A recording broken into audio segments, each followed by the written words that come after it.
Hello everyone, my name is Jasmine McCoy and welcome to my channel. If you are new here, thank you for clicking in to drop by, but if you're a returner, it is always nice to have you back. This video I am giving my review for the movie Barbarian. It's so good. It's so good. I have talked about this movie a lot in person to many of my friends who have since gone and watched the movie afterward talking to me. This video is going to have spoilers, so if you haven't seen the movie yet and you want to see the movie, don't watch any further, just save this video for later. But the first thing we're going to get into is the overview. This movie is rated R for good reason, for gore, for violence, for disturbing images, language throughout, and nudity. Yes, this one does have some nudity in it. My spoiler-free review is that this is a meet-cute, double-booked Airbnb. It could have been a rom-com, but it goes very wrong. It almost could have been a very good meet-cute rom-com type of movie, but it's a horror movie, so everything needs to go wrong. Very wrong. This movie stars Bill Skarsgård as Keith. Yes, Bill Skarsgård is the one who played Pennywise from the It movies, Georgina Campbell as Tess, and Justin Long as AJ. We also have James Butler as Andre, and the two big bads are Richard Brake as Frank and Matthew Patrick Davis as the mother. Now, when I was watching this, I was going, is that Javier Botet? Is that Doug Jones? Or is that Troy James? Because those are the guys that play really tall creatures in horror movies. It was not either three of these men. So I was pleasantly surprised to find a new face playing a tall, terrible, horrifying creature. This is an original horror movie in 3 acts. The first act is the meet cute going horribly wrong. The second act, we leave that story and we go into meeting our other character. We see his life go terribly wrong and all the steps that lead him into the place where the meet cute Airbnb disaster happened. And then the third act is when the two stories come together and they both have to work together in order to get out of the horrible, terrifying experience that they now find themselves in. And now we get to talk about my favorite parts. So chronologically, the first thing that really got me is the stuff with the houses. Because when Keith said this isn't the kind of neighborhood that you want to be lost in at night, and Tess looks back behind her at all the houses and they pan up and down the street, all the houses, the silhouettes looked normal. Yes, every house was dark, but the silhouettes looked normal. And then obviously the next day when she wakes up, goes outside and it's light out, everything looked terrible. Roofs caved in, stuff had fire and scorch marks and like graffiti all over it. And I'm sitting there thinking, now, is this something where all of the silhouettes really actually did look perfectly fine and they changed it in the day to make you question if you're crazy, if your mind was just playing tricks on you? Or were the silhouettes actually messed up at night and did your brain just fix it to what you thought the neighborhood should look like? So that was something that had me going, everything looked normal to me, but obviously in the light, it was not normal. It was in ruins.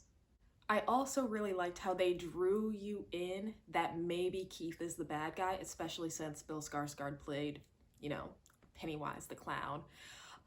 You're sitting there and you're like, I know that your actor has played a very big bad guy before, and he has the face of like a killer, but he's doing all the right things right now.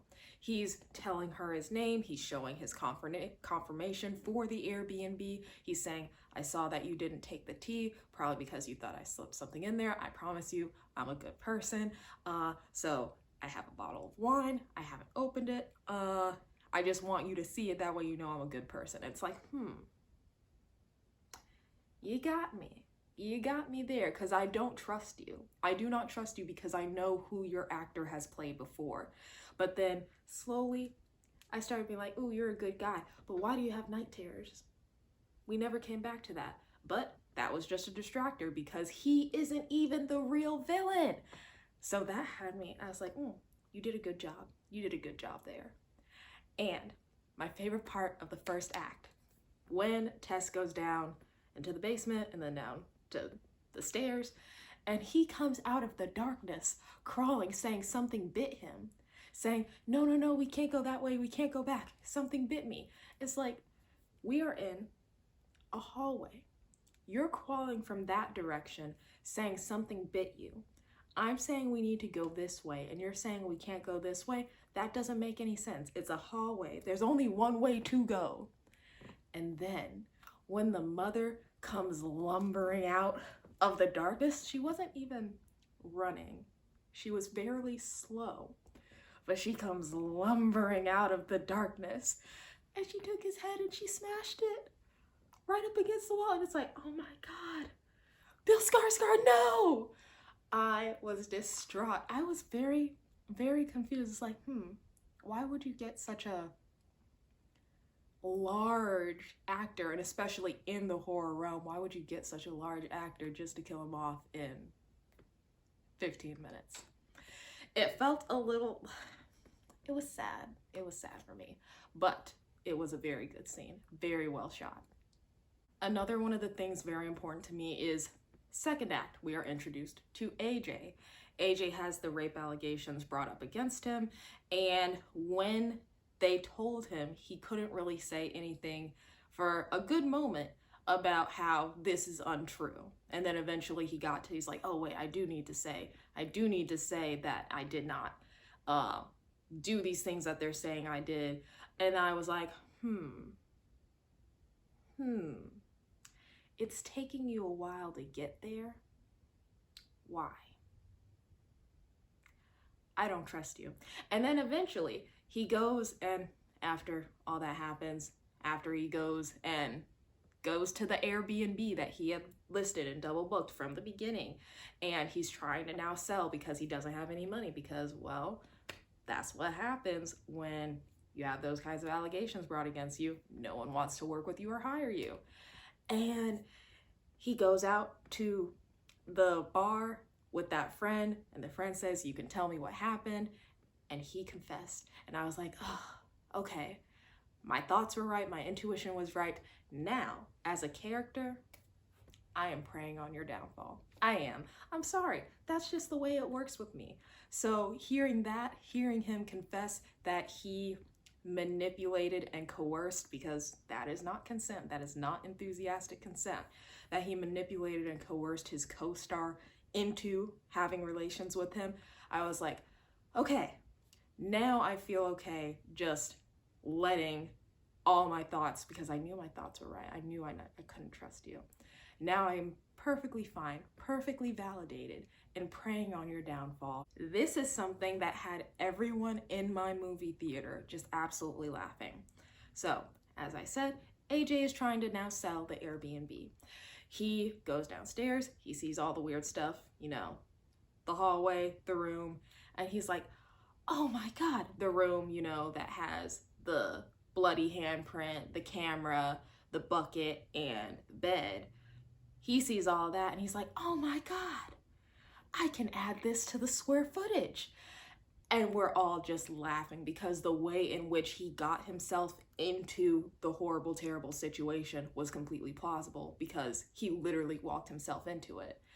He saw the hallway with the first room, and he goes digging deeper and deeper and deeper, digging himself into the hole. He eagerly goes downstairs, down the basement of the basement, and it's like, you're doing it. You are literally doing it. You are creating and pushing the plot in a completely plausible way for your character. That's not just you're making a stupid decision. You're making a decision that you think is like completely harmless and furthering something important to you, which is selling the house. That way he can have money. And he's like, yes, square footage. Who cares if it's like in a deep, dark hole? But he messed around and he found out. In act number 3, the scene that had the most cinematic horror elements to it, the thing that made me go, oh, you did a good job with this. When AJ falls into the pit, the closed trap pit thing, and he meets Tess, and the mother comes and she tries to feed them from the bottle, the way that was shot had me going, oh, you did a good job. So they didn't focus on the mother's face at all. At all. They showed her hair lowering through the slats of the top of the trap. And then they showed her bottle that she was holding, and you could see her disgusting gnarled hand and the nipple of the bottle, and it's all dirty, it's got hair on it, and it's an extreme close-up of her holding the bottle, going, trying to get them to feed. And you can hear Tess saying, drink it, just do it. You can't get her mad. And it's like, ooh, that was a good scene. That was an amazing scene. And then when she did get mad and she ripped open the top and did like a superhero landing, that was good. And you got to see her in all of her amazing glory, the mother. It's like, ooh, okay. Special effects was on point with their prosthetics. I like to see it. And the thing that really got me is AJ only wanted help from the very beginning. Not a good idea to come running down the streets yelling, get out, get out, get out. That does make you seem not like a good person. But he ended up being the one helping the two of them escape. And then when they get to his little bunker and he's saying, oh no, for the past 15 years, she's never been able to make it in here. And then she busts through like the Kool-Aid man, and it gave me those vibes from when Samuel L. Jackson was talking about how we're not gonna get eaten by the sharks in Deep Blue Sea. And what happens? He gets eaten by the sharks in Deep Blue Sea. So that was sad, but it was funny because it made me think about all those other things. And AJ, literally moments before, had been asking, I wonder if I'm a bad person. And I'm sitting there going, yeah, you are a bad person. Tess doesn't know you're a bad person, but we, the audience, know you're a bad person.